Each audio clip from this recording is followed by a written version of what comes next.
मालूम ही होगा कि इंसान की हैंडराइटिंग उसकी उम्र के साथ साथ बदलती जाती है। तीसरी चौथी क्लास में जब कोई लिखता है तो उसकी हैंडराइटिंग अलग होती है, और जब तक वो कॉलेज में पहुंचता है उसकी हैंडराइटिंग काफी ज्यादा मैच्योर हो जाती है। और जब आप लगातार किसी चीज को लिखते जाते हो तो शुरुआत से लेकर आखिर तक आपकी हैंडराइटिंग में एक अनकंसिस्टेंसी आ जाती है। मतलब शुरुआत में हैंडराइटिंग बहुत अच्छी होती है और लास्ट लास्ट तक आते आते थकावट की वजह से वो हैंड राइटिंग थोड़ी सी खराब हो जाती है। लेकिन इस किताब में एक एक अक्षर, एक एक लाइन बिल्कुल परफेक्ट सिमेट्री में लिखा गया है। यहाँ तक कि इंक के मटेरियल से लेकर हैंड राइटिंग के गैप और स्पेलिंग में एक तिनके भर का भी अंतर नहीं है। आज के कंप्यूटर वाले जमाने में ये चीज पॉसिबल है क्योंकि हर काम डिजिटली हो जाता है, चीजें प्रिंट की।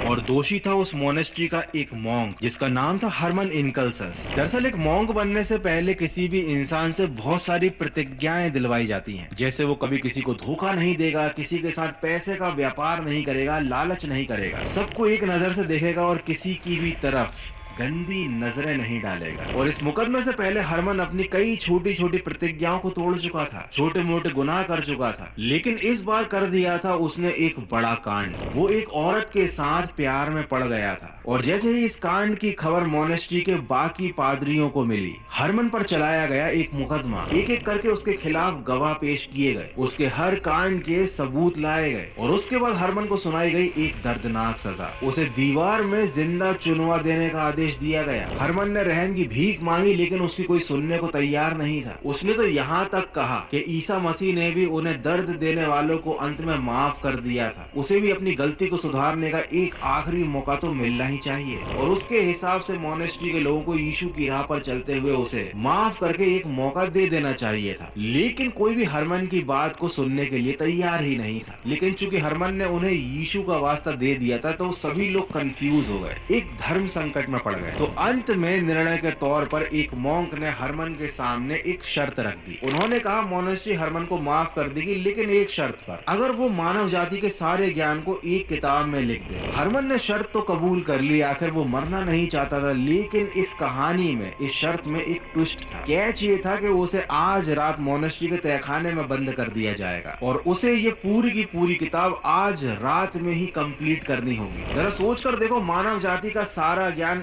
एक किताब में, वो भी एक रात में, महज 12 घंटे के अंदर ये काम तो किया ही नहीं जा सकता था। और शर्त ये थी कि अगर हरमन ऐसा नहीं कर पाता है तो उसको जिंदा दीवार में चुनवा दिया जाएगा। हरमन के पास केवल एक रात थी। हरमन को तहखाने में बंद कर दिया गया, और अगली सुबह जब तहखाने का दरवाजा खोला गया तो जो सामने आया उसने सबको हैरान कर दिया। सामने हरमन मौजूद था और